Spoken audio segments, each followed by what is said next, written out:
Orugallu 9 nation టీవీకి స్వాగతం. రాచరిక పాలన నుంచి తెలంగాణ విముక్తి పొందిందని అన్నారు గవర్నర్ తమిళిసై. తెలంగాణ అసెంబ్లీ సమావేశాల సందర్భంగా ఉభయ సభలను ఉద్దేశించి గవర్నర్ ప్రసంగించారు. ప్రజాకవి కాళోజీ కవితతో ప్రసంగం ప్రారంభించారు తమిళిసై. కొత్త ప్రభుత్వానికి ఎన్నికల్లో గెలిచి ఎమ్మెల్యేలకు అభినందనలు తెలిపారు. నిర్బంధపు పాలన నుంచి ప్రజలు స్పష్టమైన తీర్పునిచ్చారని చెప్పారు. ప్రజాపాలన మొదలైందని, బలిదానాలు చేసిన వారి త్యాగాలను గుర్తించాలని అన్నారు. సీఎం రేవంత్ రెడ్డి ప్రజాపాలకులం కాదు, ప్రజా సేవకులం అని చెప్పారని అన్నారు. ప్రజావాణి కార్యక్రమంతో కొత్త ప్రభుత్వం పాలన మొదలు పెట్టిందని చెప్పారు గవర్నర్.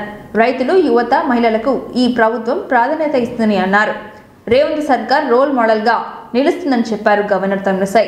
కొత్త కాంగ్రెస్ ప్రవేశపెట్టిన 6 గ్యారంటీల్లో 2 ప్రారంభించిందని అన్నారు.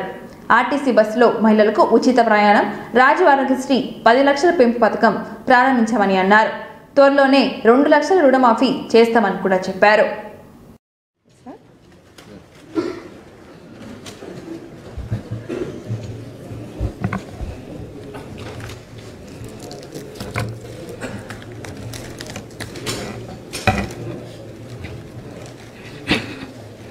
అందరికీ నమస్కారం. I wish to begin my speech at this historic session. As Prajakavi, Batma Vibhushan, late Shri Kaloji Narayana Rao Garu wished, 3 కోట్ల మేటి ప్రజల గొంతుకొకటి, కోరికొకటి, తెలంగాణ వెలసి నిలిచి ఫలించాలి భారతాన. My hearty congratulations and best wishes to the Honorable Chairman, Telangana State Legislative Council, and Honorable Speaker, State Legislative Assembly, and the Honorable members of the Legislative Council and Assembly. My congratulations also go to the Legislative Assembly members who won the recently concluded elections with the people's affection, Telangana's journey. People are experiencing the change already. I am happy to inform you that the fruits of change will reach the people in full measure in the new year. The people's verdict unequivocally stated that it would not tolerate any repression. This verdict became a cornerstone for civil rights and democratic rule. Supreme sacrifices of the youth and the relentless struggle of students, my government is on the firm view that elected governments should govern, keeping in view the sacrifices made by people, and at the time of elections, we gave word to the people that we would get Indrama Rajyam in Telangana. We made it clear that there would not be any repression or dictatorial tendencies in the governance. We have declared ముఖ్యమంత్రిగా BJP నేత భజన్ లాల్ శర్మ ప్రమాణ స్వీకారం చేశారు. రాష్ట్ర ఉప ముఖ్యమంత్రులుగా దియా కుమారి, ప్రేమ్ చంద్ భైరవ్ కూడా ప్రమాణ స్వీకారాలు చేశారు. జైపూర్లో జరిగిన ఈ ప్రమాణ స్వీకారానికి ప్రధాని నరేంద్ర మోడీతో పాటు కేంద్ర మంత్రి అమిత్ షా హాజరయ్యారు. వీరితో పాటు మధ్యప్రదేశ్ సీఎం మోహన్ యాదవ్, గోవా సీఎం ప్రమోద్ సావంత్లు హాజరయ్యారు. ఇటీవలే తొలిసారి ఎమ్మెల్యేగా గెలిచిన భజన్ లాల్ శర్మను రాజస్థాన్ సీఎంగా ప్రకటించిన సంగతి తెలిసిందే. సంగవీర్ నుంచి భజన్ లాల్ శర్మ మొదటిసారి ఎమ్మెల్యేగా పోటీ చేసి గెలుపొందారు. సీఎం సీటు ఆశించిన మాజీ సీఎం వసుంధరా రాజే స్వయంగా భజన్ లాల్ శర్మ పేరును ప్రతిపాదించడం మరో ట్విస్ట్. భజన్ లాల్ శర్మ బ్రాహ్మణ సామాజిక వర్గానికి చెందిన కీలక నేత కావడం, భజన్ లాల్ శర్మపై బీజేపీ అధిష్టానానికి ఉన్న నమ్మకం, పార్టీ పట్ల ఆయనకున్న విధేయత వల్లే సీఎం పదవి వర్ణించింది. అశోక్ గెహ్లాట్ నేతృత్వంలోని అధికార కాంగ్రెస్ ను పడగొట్టి అసెంబ్లీ ఎన్నికల్లో తిరుగులేని విజయాన్ని సాధించిన వారం రోజుల తర్వాత రాజస్థాన్ సీఎంగా భజన్ లాల్ శర్మను బీజేపీ ప్రకటించింది.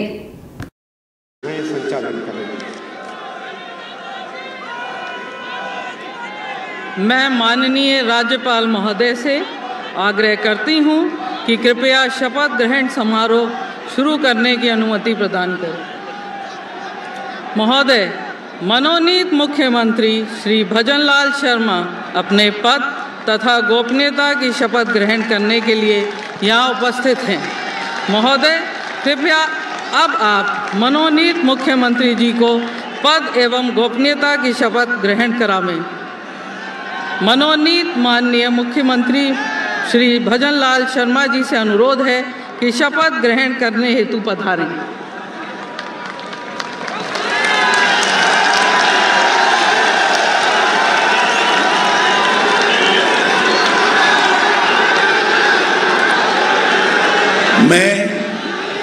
मैं भजनलाल शर्मा ईश्वर की शपथ लेता हूं कि मैं विधि द्वारा स्थापित भारत के संविधान के प्रति सच्ची श्रद्धा और निष्ठा रखूंगा। मैं भारत की प्रभुता और अखंडता अक्षुण्ण रखूंगा।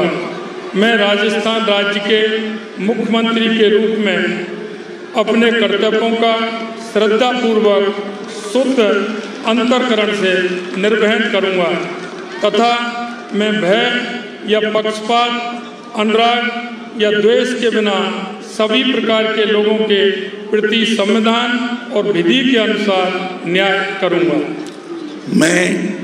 मैं भजनलाल शर्मा ईश्वर की शपथ लेता हूं कि जो विषय राजस्थान राज्य के मुख्यमंत्री के रूप में मेरे विचार के लिए लाया जाएगा अथवा मुझे ज्ञात होगा, उसे किसी व्यक्ति या व्यक्तियों को तब के सिवाय जबकि ऐसे मंत्री के रूप में मैं अपने कर्तव्यों के सम्यक निर्वहन के लिए ऐसा करना महोदय कृपया लेती हूँ कि जो विषय राजस्थान राज्य के उप मुख्यमंत्री के रूप में मेरे विचार के लिए लाया जाएगा अथवा मुझे ज्ञात होगा, उसे किसी प्रकार। మాజీ సీఎం కేసీఆర్ డిసెంబర్ 15న శుక్రవారం ఉదయం యశోద హాస్పిటల్ నుంచి డిశ్చార్జ్ అయ్యారు. తుంటి ఎముక విరగడంతో గత వారం రోజుల కేసీఆర్ యశోద హాస్పిటల్లో చికిత్స తీసుకున్నారు. కోలుకోవడంతో ఇవాళ డిశ్చార్జ్ అయ్యారు. కేసీఆర్ను చూసేందుకు హాస్పిటల్ దగ్గరకు అభిమానులు, పార్టీ కార్యకర్తలు భారీగా తరలి వచ్చారు. మెడికల్ ఫాలోఅప్, ఫిజియోథెరపీ కోసం తరచు డాక్టర్ల బృందం వచ్చి వెళ్లేందుకు వీలుగా బంజారా హిల్స్, నందినగర్లో తన ఇంట్లో ఆయన ఉండనున్నారు. కేసీఆర్ పూర్తిగా కోలుకోవడానికి 6 నుంచి 8 వారాలు టైం పడుతుందని డాక్టర్లు తెలిపారు.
మహిళా ఉద్యోగులకు నెలసరి సెలవును కేంద్ర మంత్రి శిశు సంక్షేమ శాఖ మంత్రి స్మృతి ఇరానీ వ్యతిరేకించడం బీఆర్ఎస్ ఎమ్మెల్సీ కల్వకుట్ల కవిత విచారం వ్యక్తం చేశారు. స్మృతి ఇరానీ మాటలు నిరుత్సాహానికి గురి చేశాయని, మహిళ ఉండి ఆ తరహా వ్యాఖ్యలు చేయడం సరికాదని చెప్పారు. అంతకుముందు స్మృతి ఇరానీ మహిళా ఉద్యోగులకు ఋతుక్రమ సమయంలో వేతనం కూడిన సెలవు ప్రతిపాదనకు వ్యతిరేకించారు. ఋతుస్రావణం అనేది వైఫల్యం కాదని, అది స్త్రీ జీవిత ప్రయాణంలో ఒక భాగమని, అంతకు ప్రత్యేకంగా సెలవులు ఇవ్వనక్కర్లేదని చెప్పడం చర్చనీయాంశంగా మారిందని అన్నారు.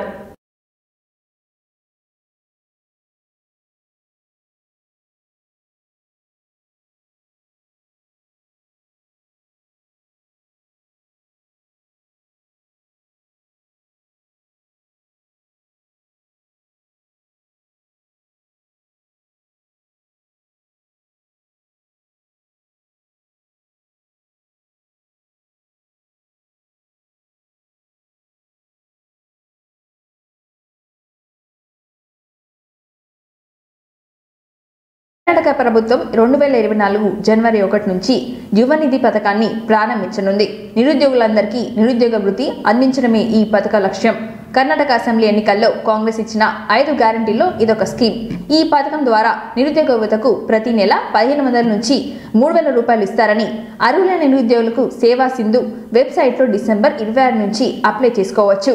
2022-23 విద్యా సంవత్సరంలో గ్రాడ్యుయేషన్ పూర్తి చేసిన తర్వాత 6 నెలల వరకు జాబ్ లేని వారు అప్లై చేసుకోవడానికి ఈ పథకాన్ని అర్హులు. డిగ్రీ, డిప్లొమా పాస్ హోల్డర్ ఈ పథకం వర్తిస్తోంది. డిగ్రీ చేసిన నిరుద్యోగులకు ఈ పథకం కింద నెలకు 3000 రూపాయలు, డిప్లొమా చేసిన వారికి 1500 రూపాయల ఆర్థిక సాయం అందిస్తారు.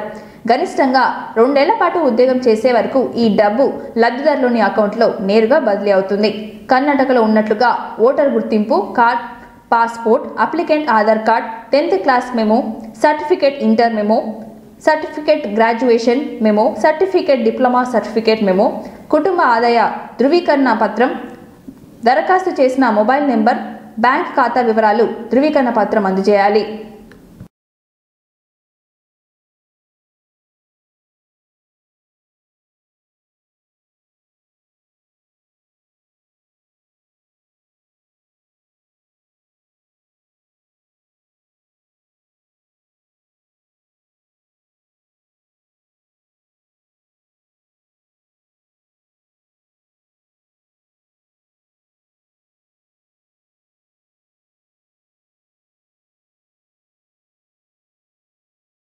రాష్ట్రంలో ఐఏఎస్ అధికారుల బదిలీలను కొత్త ప్రభుత్వం మొదలుపెట్టింది.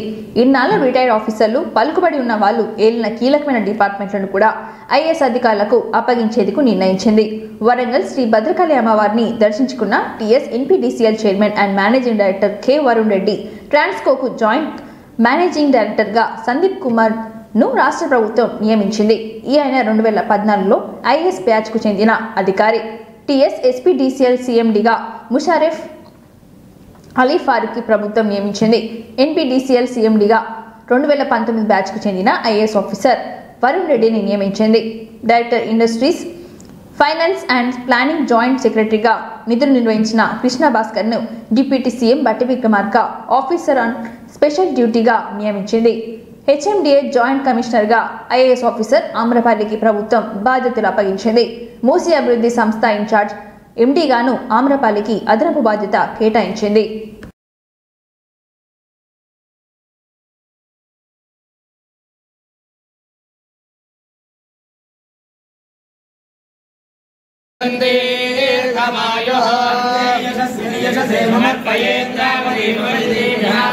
అయం మోక్షా పరమేష్టి స్వర్చా సమానానాముత్తమ శ్లోకో అస్తో అస్య దివౌత్రం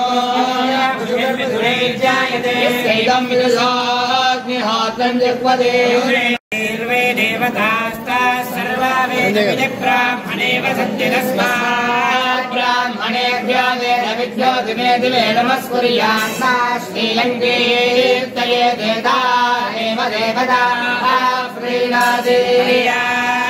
्यानन्दराजाय सर्वस्तोमोदिरात्र उत्तममहर्भवति सर्वस्य सर्वस्य जिद्यै सर्वमेव तेनाप्नोति शतमानोति सर्वं जयति चिरञ्जीव शरदो वर्धमान इत्यभिनितमो भवति शतमिति शतन्दीर्घमायुर्वर्धयेन वर्धयन्ति शतमेनमेव शतात्मानं भवति शतमनन्तं भवति शतैश्वर्यम्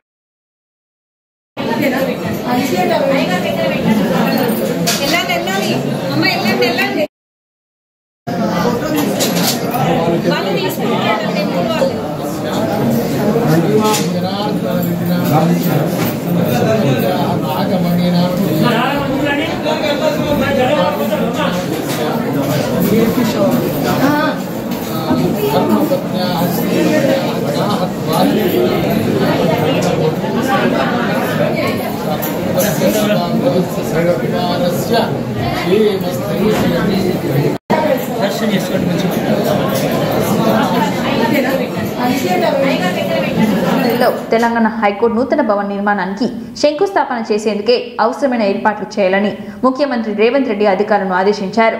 హైకోర్టు చీఫ్ జస్టిస్ అలాగ్ వారాదే ప్రభుత్వ ముఖ్య అధికారులతో హైదరాబాద్లోని ఎంసీఆర్ హెచ్ఆర్డీ సంబంధిత అంశాలపై సీఎం సమీక్ష సమావేశం నిర్వహించారు. ప్రస్తుత హైకోర్టు భవనం శిథిలావస్థానికి చేరుకున్న నేపథ్యంలో నూతన భవనాన్ని నిర్మించవలసిన అవసరం ఉందని చీఫ్ జస్టిస్ న్యాయవాదులు ఈ సందర్భంగా ముఖ్యమంత్రి దృష్టిలోకి తీసుకొచ్చారు. ఈ నేపథ్యంలో రాజేంద్ర నగర్ పరిధిలో 100 ఎకరాల్లో హైకోర్టు నూతన భవన నిర్మాణానికి అవసరమైన నిధులు మంజూరు చేయాలని సీఎంను కోరారు. ఇందుకు ముఖ్యమంత్రి సానుకూలంగా స్పందించారు. సంబంధిత ఏర్పాట్లు చేయాలని అధికారులను ఆదేశించారు. అదేవిధంగా కొత్త జిల్లాల్లో కోర్టు కాంప్లెక్స్లో నిర్మాణానికి కూడా చొరవ చూపాలని చీఫ్ జస్టిస్ న్యాయవాదులు సీఎంకు విజ్ఞప్తి చేశారు. ఇప్పుడున్న హైకోర్టు భవనం హెరిటేజ్ బిల్డింగ్ కాబట్టి దాన్ని సంరక్షించవలసిన బాధ్యత ఉందని కూడా సీఎంకు గుర్తు చేశారు.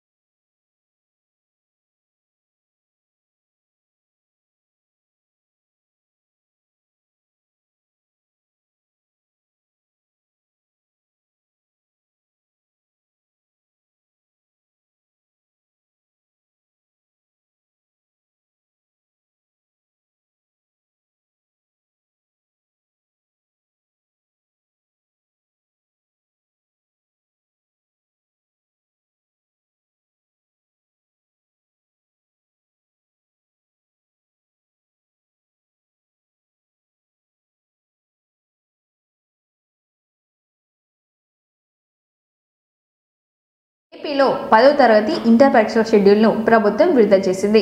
వచ్చే ఏడాది సాధారణ ఎన్నికలను దృష్టిలో పెట్టుకుని 1 నెల రోజుల ముందుగానే పరీక్ష నిర్వహించవలసిన ప్రభుత్వం నిర్ణయించింది. మార్చిలోనే పరీక్షల షెడ్యూల్ను విడుదల చేశారు. ఏపీలో 10th ఇంటర్ పరీక్షల షెడ్యూల్ను మంత్రి బొత్స సత్యనారాయణ విడుదల చేశారు. మార్చి 31 లోపే రాష్ట్రంలో 10th ఇంటర్ పరీక్షలను నిర్వహించాలని నిర్ణయించినట్లుగా ఆయన తెలిపారు. ఫిబ్రవరి 5 నుంచి 20 తేదీ వరకు ఇంటర్ ప్రాక్టికల్స్, మార్చి 1వ తేదీ నుంచి 20వ తేదీ వరకు థియరీ పరీక్షలను నిర్వహిస్తామని తెలిపారు. ఉదయం 9 గంటల నుంచి 12 గంటల వరకు పరీక్షలు జరుగుతాయని తెలిపారు. అలాగే మార్చి 18వ తేదీ నుంచి 10th పరీక్షలు నిర్వహిస్తామని అన్నారు. ఉదయం 9:30 గంటల నుంచి మధ్యాహ్నం 12:30 గంటల వరకు 10వ తరగతి పరీక్షలు జరుగుతాయని తెలిపారు. 2024లో ఏపీలో అసెంబ్లీ ఎన్నికలు జరగనున్న నేపథ్యంలో విద్యార్థులకు ఎలాంటి ఇబ్బందులు ఉండకూడదని ముందుగానే పరీక్షలు నిర్వహిస్తున్నట్లుగా మంత్రి బొత్స సత్యనారాయణ స్పష్టం చేశారు. ఇవి మార్చి 31 లోపల అయిపోవాలని చెప్పని టెంటివ్గా ఈ నిర్ణయం తీసుకున్నాం. ఆ తర్వాత ఒకవేళ ఎలక్షన్స్ కానీ, ఎందుకంటే అది మన చేతిలో లేదు, ఒకవేళ ఏదైనా చేస్తే అప్పుడు ఏదైనా ఉంటే డీవియేషన్లో మార్పులు ఏమి ఉంటే అప్పుడు ఆలోచించుకుంటాం. కానీ ఈ మాత్రం ఈ కార్యక్రమాన్ని ఇది మరి ఎగ్జామ్ చేసి అన్ని చేశాము. దీంతో పాటు పై రాష్ట్రాలు కూడా అన్నింటిలో కూడా పరిశీలన చేశాము. సిబిఎస్ కూడా పరిశీలన చేసిన తర్వాతే ఈ నిర్ణయం తీసుకున్నాము.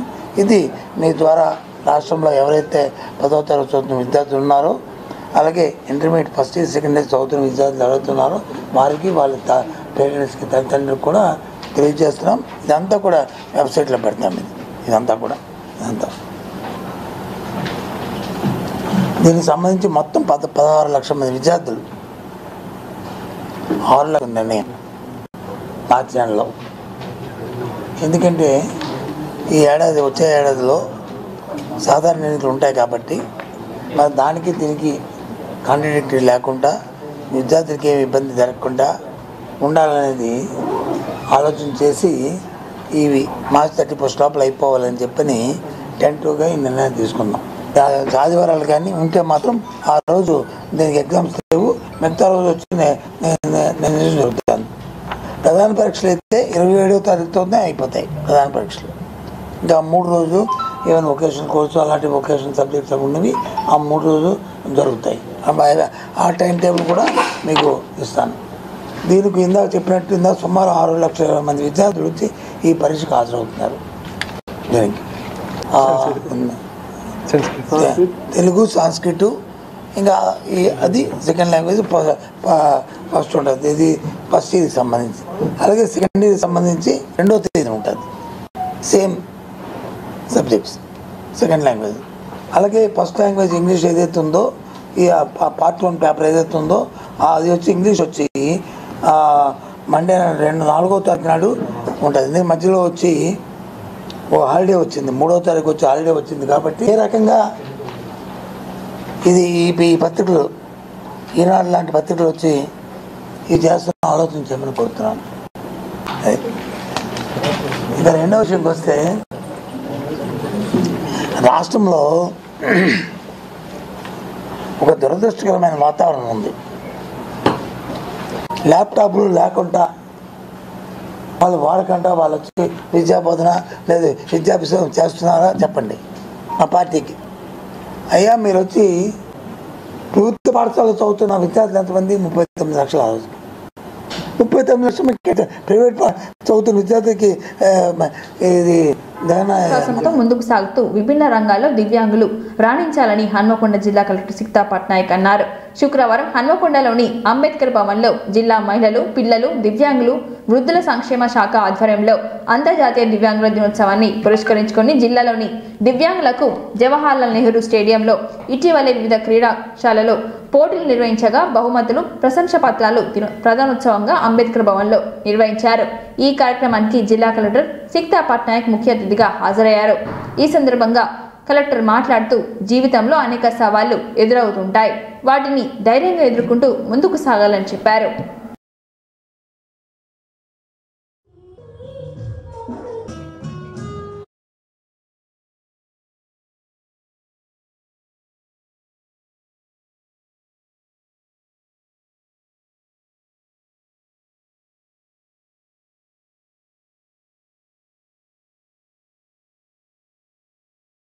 అని కోరుకుంటూ ప్రతి ఒక్కరికి కూడా ఈ సందర్భంగా మరొకసారి దివ్యాంగుల శుభాకాంక్షలు తెలియజేస్తూ నా దీవెనలు అందిస్తూ థ్యాంక్ యూ సో మచ్. మరియు దివ్యాంగ సోదర సోదరిమణులందరికీ కూడా ఈరోజు శుభాకాంక్షలు తెలుపుతున్నాము. మరి ఇది కొత్త జిల్లాలలో ఏర్పాటైనటువంటి వ్యవస్థను అనుసరించి అన్నీ కూడా మనము వెంటనే వీటిని సాల్వ్ చేసుకునేటటువంటి ప్రతి అడుగు డిపార్ట్మెంట్ ద్వారా నిర్వహించారు. And today is the concluding program of బాగా ప్రిపేర్ చేశారు. డాన్సెస్ బాగా ప్రిపేర్ చేశారు. Dances, different type of performances కూడా తయారు చేయడం జరిగింది. Almost 2 or 3 days back inaugural program కూడా డిపార్ట్మెంట్ ద్వారా నిర్వహించారు. And today is the concluding program of international disability day celebrations.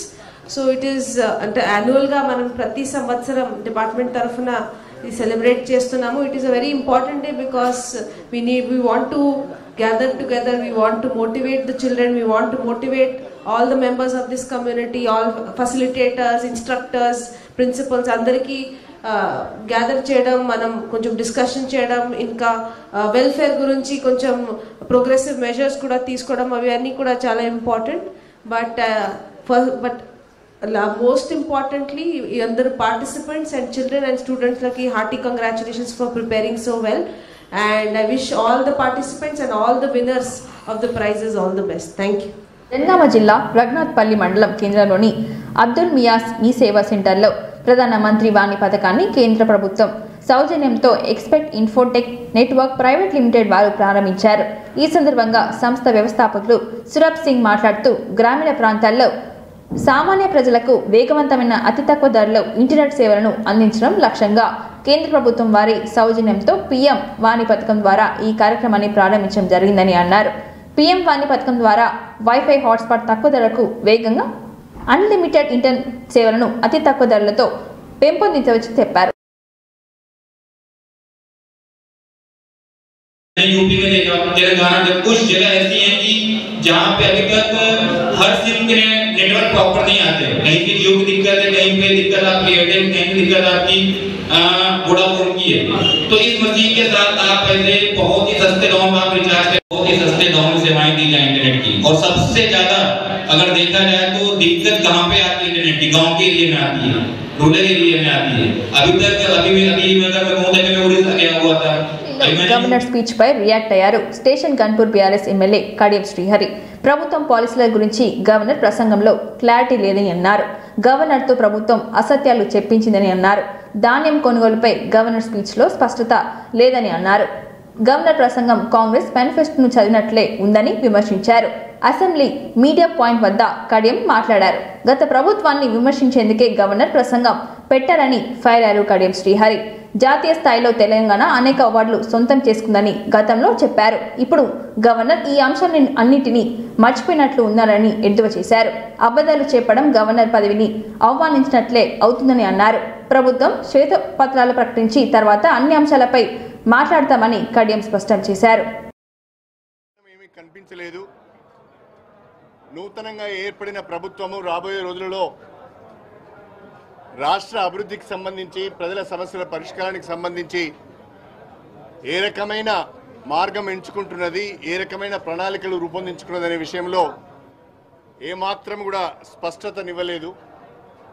Governor ప్రసంగం పూర్తిగా కాంగ్రెస్ పార్టీ ఎన్నికల మేనిఫెస్టోను చదివినట్టుగానే ఉంది తప్ప గత ప్రభుత్వాన్ని విమర్శించడానికే జాయింట్ సెషన్ ఉపయోగించుకున్నట్టుగా ఉన్నది తప్ప కొత్తదనం ఏమీ కనిపించలేదని చెప్పి ఈ సందర్భంగా తెలియజేస్తున్నాను. దురదృష్టం ఏంటంటే గత 10 సంవత్సరాలు తెలంగాణలో తిరోగమనంలో ఉన్నదన్నట్టుగా ఆమె మాట్లాడింది. కానీ తెలంగాణ జాతీయ స్థాయిలో అనేక రంగాలలో అభివృద్ధి సంక్షేమ కార్యక్రమాల అమలులో రోల్ మోడల్గా వ్యవహరించింది. జాతీయ స్థాయి సంస్థల నుంచి, కేంద్ర ప్రభుత్వం నుంచి అనేక అవార్డులు అందుకున్నదనే విషయాన్ని ఆమె మర్చిపోయింది. వాస్తవంగా ఒకవైపు ఆర్బీఐ కానీ, నీతి ఆయోగ్ కానీ, యుఎన్ఓ లాంటి సంస్థలు, అనేక ప్రతిష్టాత్మక సంస్థలు తెలంగాణ ప్రభుత్వం యొక్క పెర్ఫార్మెన్స్ను మెచ్చుకొని అవార్డులు ఇచ్చిన సంగతి గవర్నర్ గారు మర్చిపోవడం దురదృష్టకరం. తెలంగాణలో పంటల విస్తీర్ణము పెరిగింది, పంటల దిగుబడి పెరిగింది అనేది సత్యం. హర్యానా, పంజాబ్ రాష్ట్రాలను 24 గంటల కరెంటు అన్ని రకాల వినియోగదారులకు 24 గంటల కరెంటు తెలంగాణలో అందిస్తున్న మాట వాస్తవం. ప్రధానమైన అభివృద్ధిని సాధించింది అనేది సత్యం. పట్టణ సుందరీకరణ అనేది ఒక సత్యం. State own tax revenue. వార్తలు సమాప్తం. మరిన్ని వార్తలతో మళ్ళీ కలుద్దాం. చూస్తూనే ఉండండి ఓర్గలు 9 నేషన్ టీవీ.